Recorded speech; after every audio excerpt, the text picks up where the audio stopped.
So welcome to Digital Marketing Answered. It's another one of our videos from the Knowledge Hub here at Innovation Visual. I'm here with B. Hi guys. And B and I, along with our chairman, were at Web Summit recently, so we thought we would have a chat and explain some of the things that we heard at Web Summit that are of interest to the audience. So B, Web Summit. It was awesome. I had a great time. What about you? Yeah, it was really great. I think that it was interesting having been back there in 2019 pre-pandemic. It was different. Yeah, see, I'd never been before, so I think for me it was a whole new world. It's pretty big, isn't it? It's quite terrifying, but it was cool. I really enjoyed it. Yeah. What did you sort of take as the main? Well, what would you say maybe standout talk that you had? Standout talk. I mean, there were loads. I think we'll probably touch on it a bit later, but lots on the Metaverse, which I personally, again, find a little bit terrifying. But it was cool to learn a little bit about it. But I think for me, one of the biggest standout talks was the power of community. I think in the pandemic, a lot of people shifted towards an online community, which I think enabled marketers and advertisers all over the world to realise the power of communities online.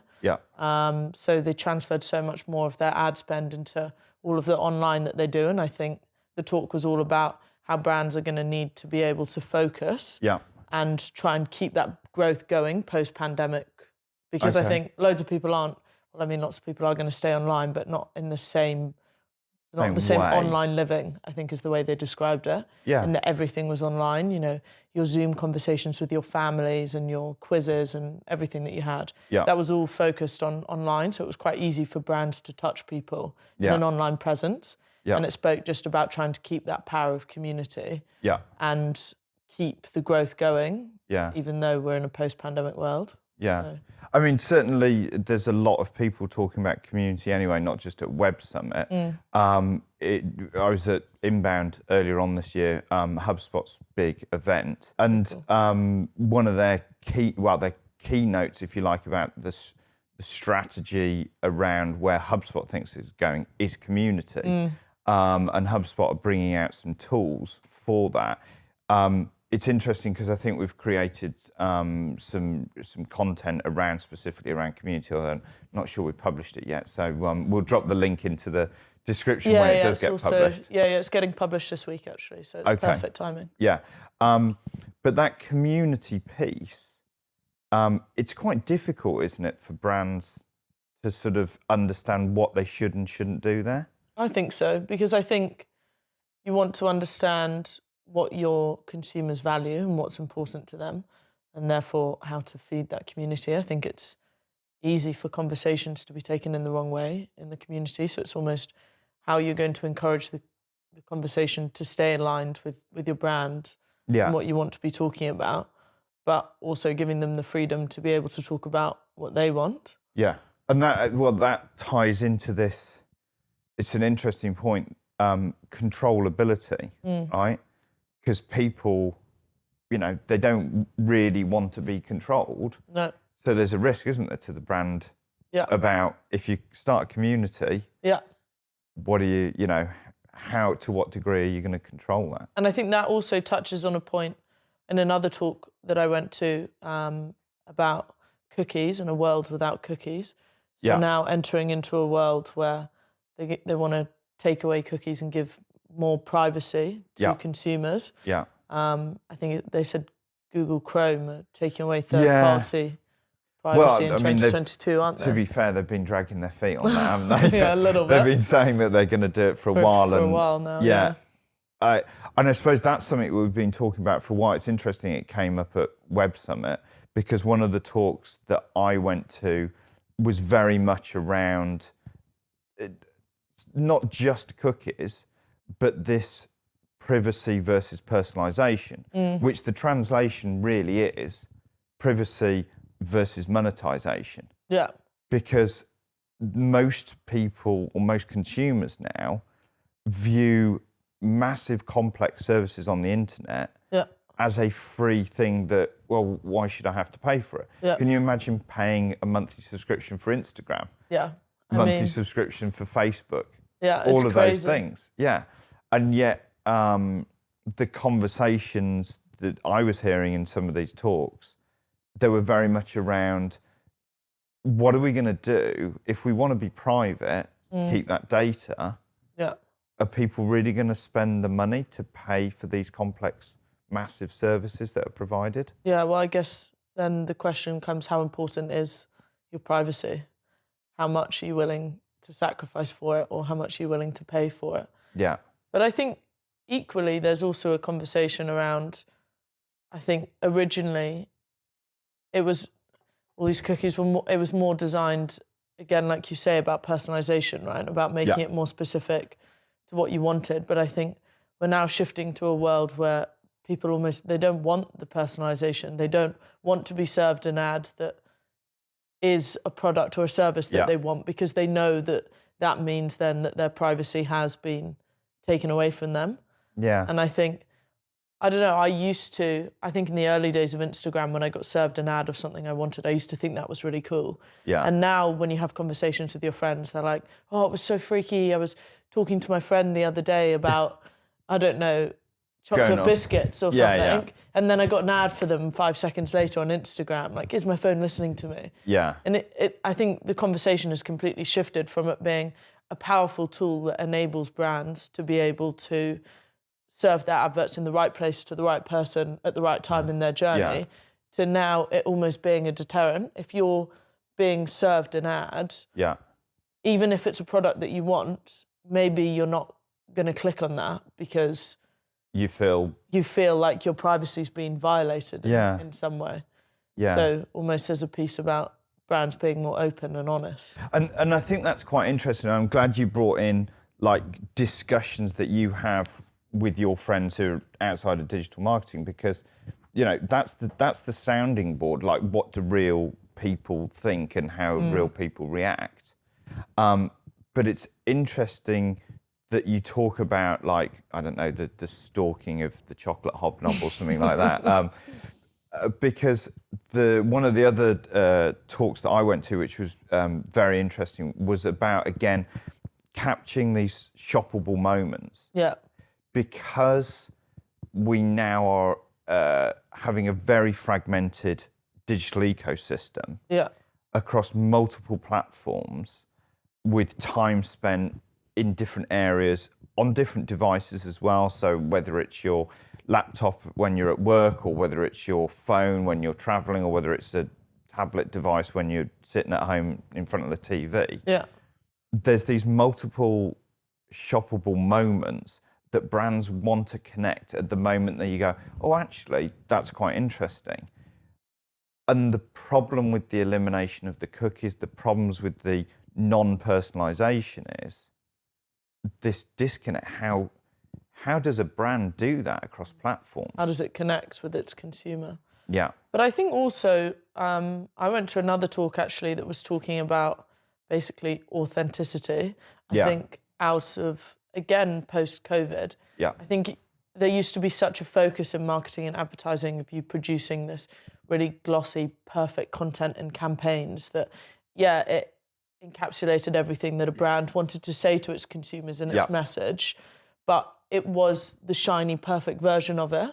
Yeah. And I think now there's a shift towards consumers wanting brands to be honest with them and having real conversations where it's not just about, this is the perfect image that we have. Yeah. That, we're more real. The talk it spoke a lot about influencers and influencer marketing, but just about it being real rather than a fake, make-up version of someone. Yeah.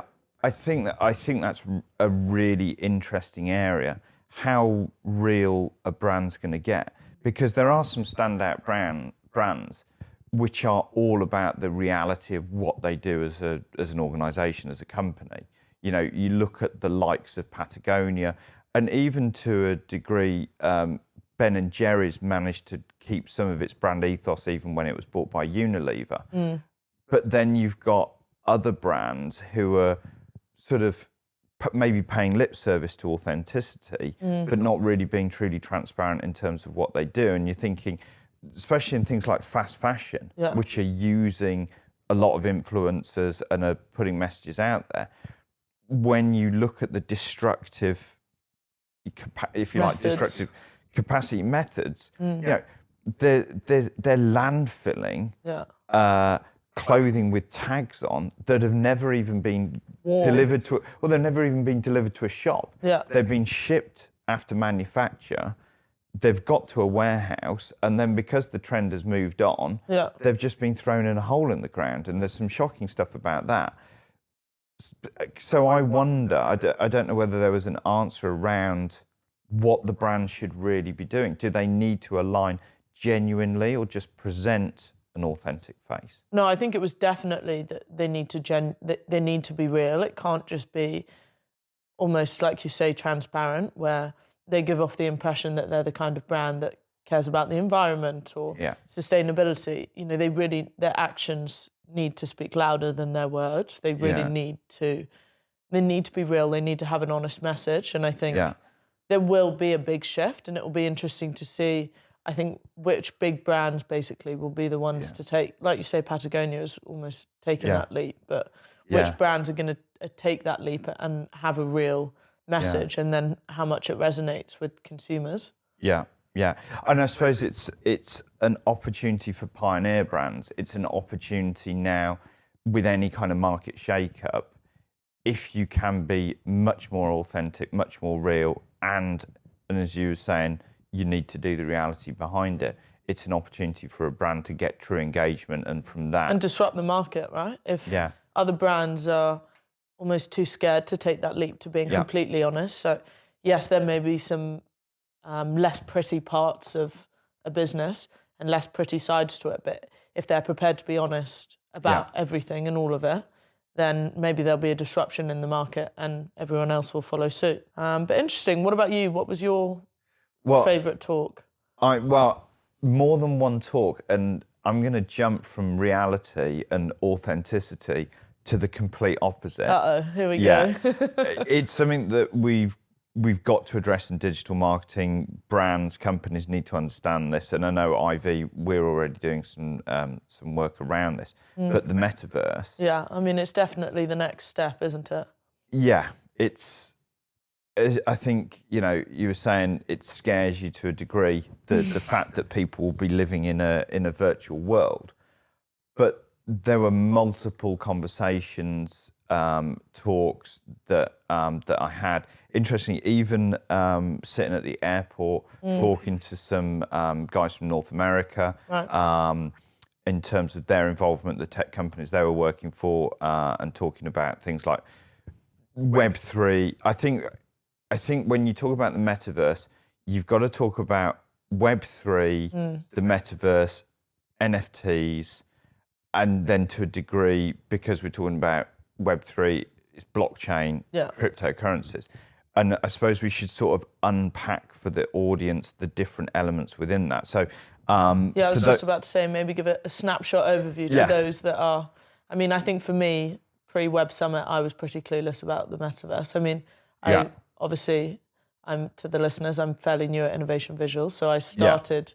I got a bit of exposure while I was here, but I went to the Web Summit quite soon after coming here, and I think that was my initial exposure to it. So I'm going to leave it to you to intro the listeners. Yeah, I think it's worth giving some definitions before diving into the metaverse itself. Definitely.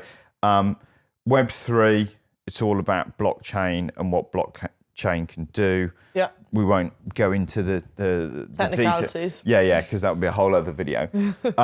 So you got blockchain. Cryptocurrencies are built on blockchain. Yep. So that's not just your Bitcoin and your Ether. That's also then all of these other minted coins that are coming out and things like that.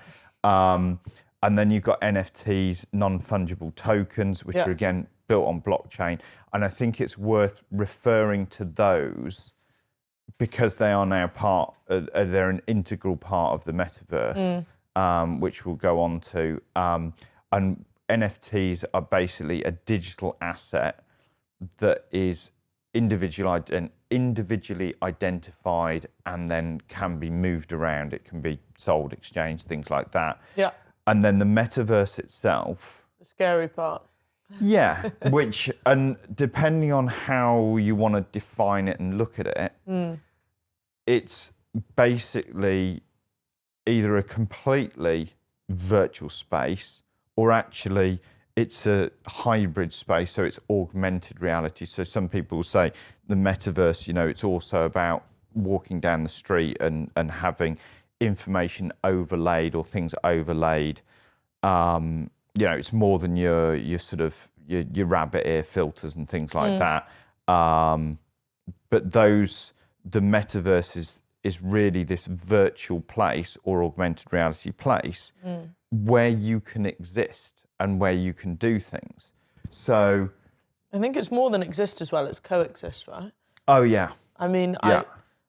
I went to a few talks on it, but one particular one that I went to where it really shocked me was they showed a video of the metaverse or a virtual world within this metaverse, and there were 10,000 people or something ridiculous all in this. Yeah. And they'd spent, I think one of them had spent £200 or something on the outfit that they were wearing in this metaverse, which to me just seems absolutely crazy that someone would spend £200 on something that they can't physically wear.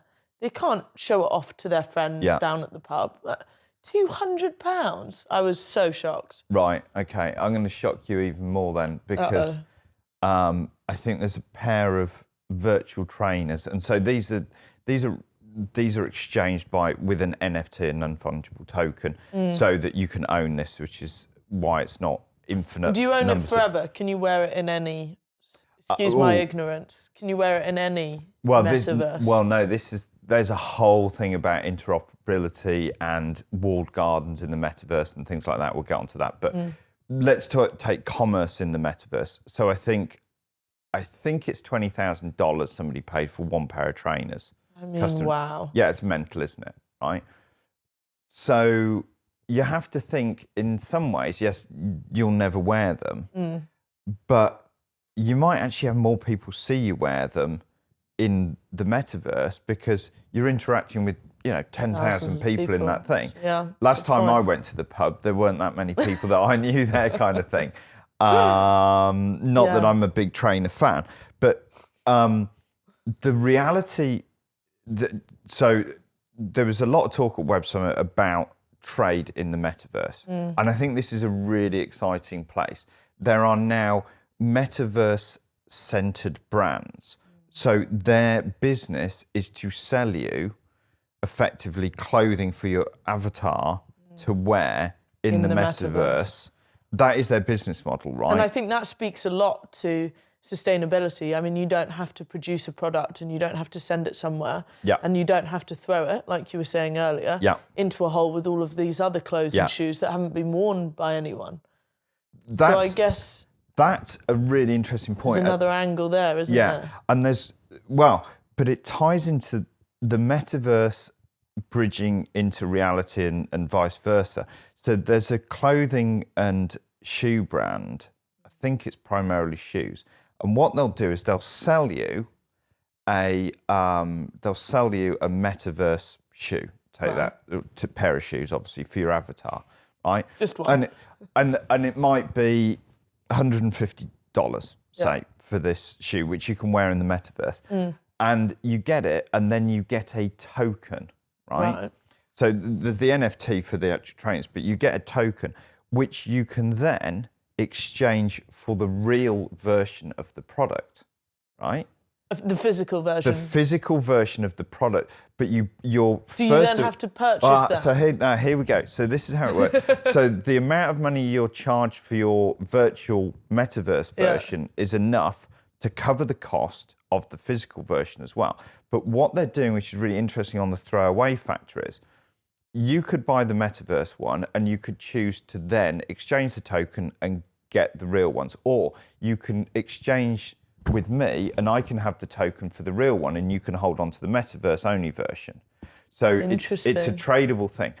But so there's an ownership and what model. happens is there is a limited span when you can cash that token in and send it to the company to get it. But when you do it, you send it in and you tell them what size you want. And then you wait, and then they manufacture the product, the physical product, and send it out.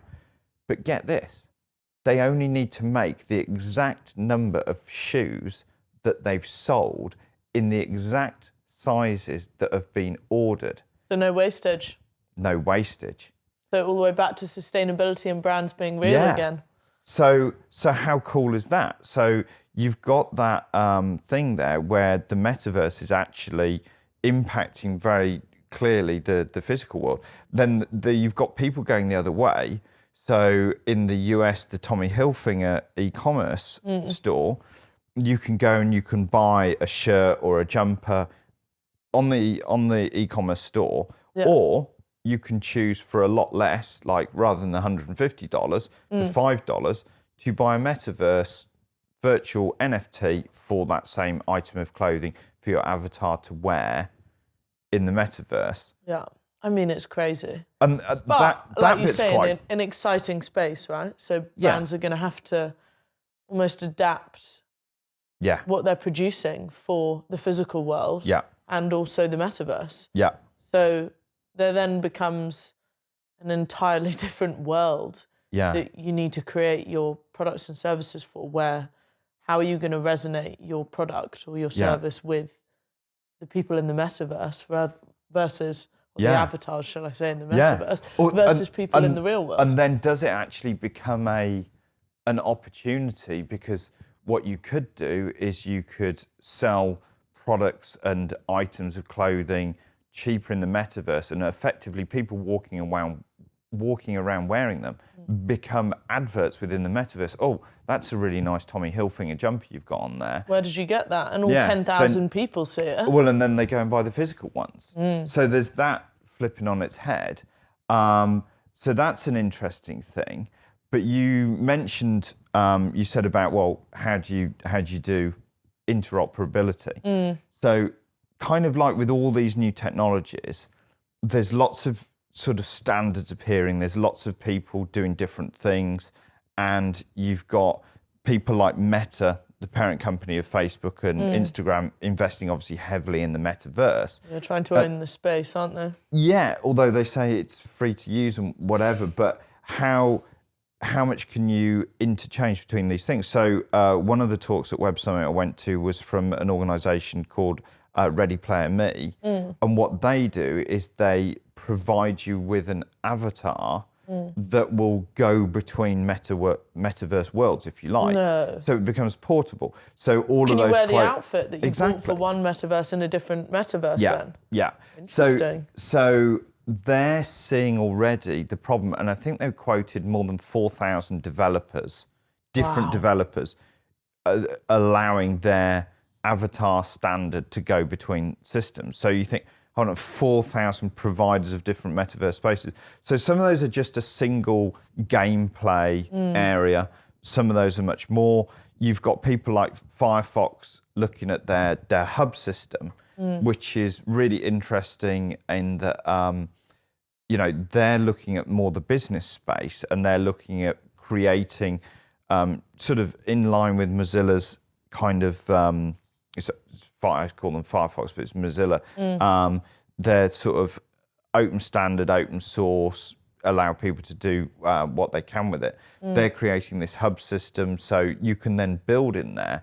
And one of the projects that we've got going on Innovation Visual at the moment is actually examining these virtual spaces for business use, and I won't go into the detail here. Well, we can do another video on that, can't exactly. But it's interesting, then you're talking about going in and doing education.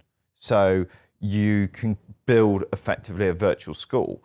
So at the moment, my wife's over in sub-Saharan Africa on a health conference, and she's helping people who's maybe they can't travel. It takes them 2 days to walk to a health clinic, right? Yeah, the accessibility is just not there for them, is it? Yeah, so now you start thinking about the metaverse and a virtual school in the context of sub-Saharan Africa and educating the population. Suddenly you could have a child who is 2 days walk from any town, using a phone or a device to then access something like the best-in-class education system. And so suddenly the opportunities become endless, and you think, I now feel silly for saying that the metaverse is scary. Yeah. Because the opportunities could just be incredible for so many people. But Yeah. I think there is going to need to be an education piece from Yeah. so many different companies and brands so that people don't feel scared like I did when I first heard Yeah. about the metaverse Yeah. and almost the vastness of it. Yeah. I just... Well, it's like any powerful thing. It's probably got the power to do good or bad. There was a cynic that I heard talking, and they were actually saying the way that the big corporates will get the metaverse accepted by the population of the world is they'll use education, and then once people go, oh, this metaverse is all right, yeah, and health, then it will become this. Well, we control these walled gardens. We can program people to do things. So, they didn't have an entirely positive view that we say on it. But yeah, I think for IV and our clients and the fact that we're experimenting and looking at these technologies, the metaverse is in its infancy. The standards will end up changing and they'll be reduced. Will it be VHS or Betamax videos, which now is, people are going, well, what do you mean videos? What are videotapes? Shows my age. But yeah, there's going to be a whole load of discussion. And then I suppose the other really big play that was there, not just the metaverse, is the AI play, which now we've been talking about for a lot of time. But AI in digital marketing, as well as the world, you just can't get away from. So we know AI has been around in digital marketing in lots of guises for actually many years. So from Amazon's predictive, what we're going to show you on the homepage, through to Google. Yeah, exactly. But what stood out for you in terms of talks at Web Summit? I mean, I went to a talk that was all about generative AI, which is sort of the next step down the line, the next thing. But I think that would probably be a whole video in itself. Yeah. So maybe we'll do that in the next one. Yeah, it's a big subject matter, isn't it? But it's kind of a step change, isn't it, now? Yeah, and I think it will have a real place within marketing. Particularly, it was talking about with SEO and content and ranking and everything. So I think it would be good for us to do a piece on that. Yeah.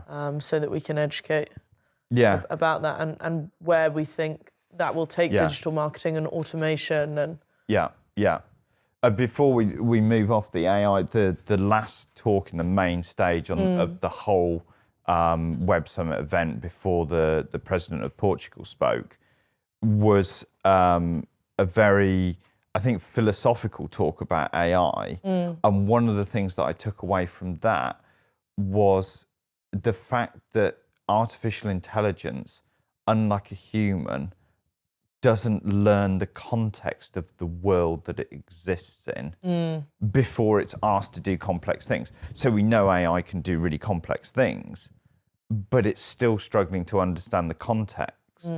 Unlike a child that's grown up, fallen over, seen things and things like that. And they were saying that one of the difficulties that AI has at this point is that most of the machine learning occurs in an abstract model world, and because it's never known the whole thing. So I think we'll talk about generative AI in another one, because otherwise, again, another scary piece, isn't it? It's about how do we humanize the computer? Yeah, and that. Yeah. Do we want to do that? Exactly. Yeah. Look, we're going down that rabbit hole already.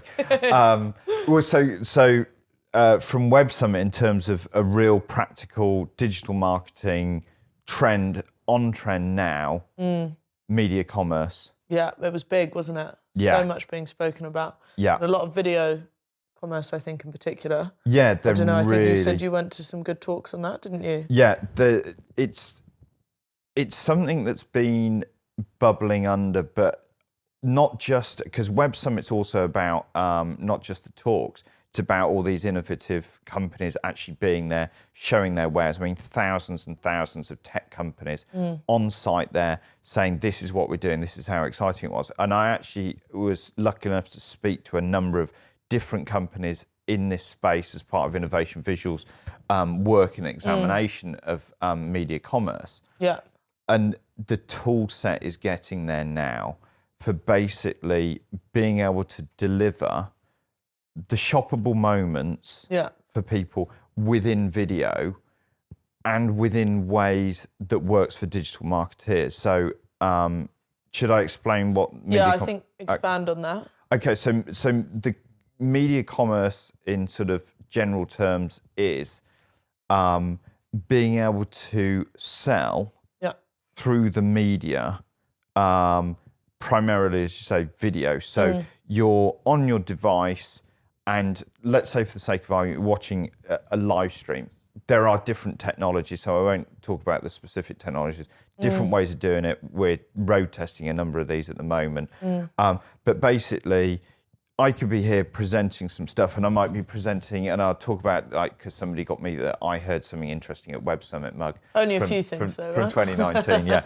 So, but I could be on this video, and I could talk about this mug, and I could say, okay, so this mug is $19.99, and then if you're watching the video, you could click on that mug in the video, and it would take you to the store where you could buy it for $19.95. And then I go on and I talk about this glass, and this glass is 10. And I would click on the glass. And you would click on the glass, right? Which sounds like, well, you're just clicking on stuff, but it's a video which traditionally has been a linear media.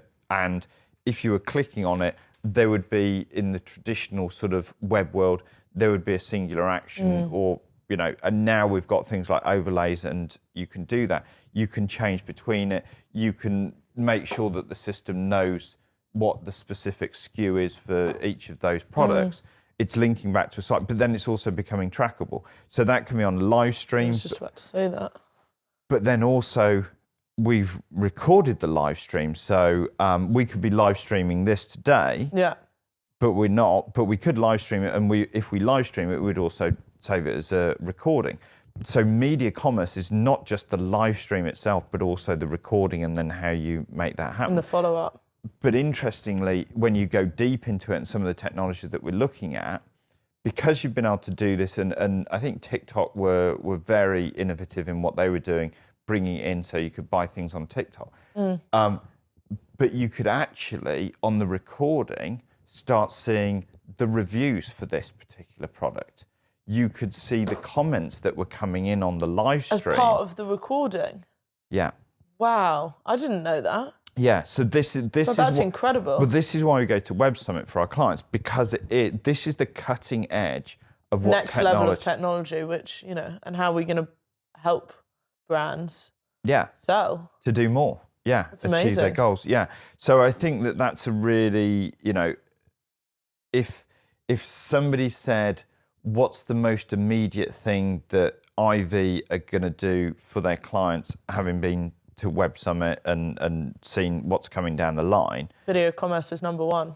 I think video commerce is number one, and I think number two would be prepping people for the metaverse in a way that works for their businesses. Yeah, that's not scary. I also think with the video commerce, like you say, if you've got a load of comments with reviews on what people think about, that sort of again ties back to the power of community that we were talking about at the beginning of the video, because the consumers are becoming so much of the focus for brands now. You know, it's less about we're so amazing and look at all the incredible things that we do. It's what is this brand for you? What does it mean for you?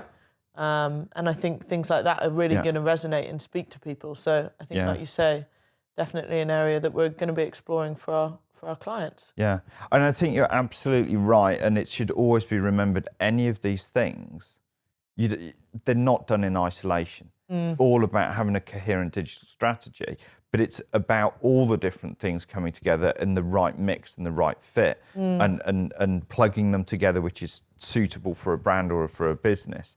And so, it's, you know, whether it be minting NFTs, whether it be video commerce, or whether it just be, you know, where AI can be applied to get efficiencies.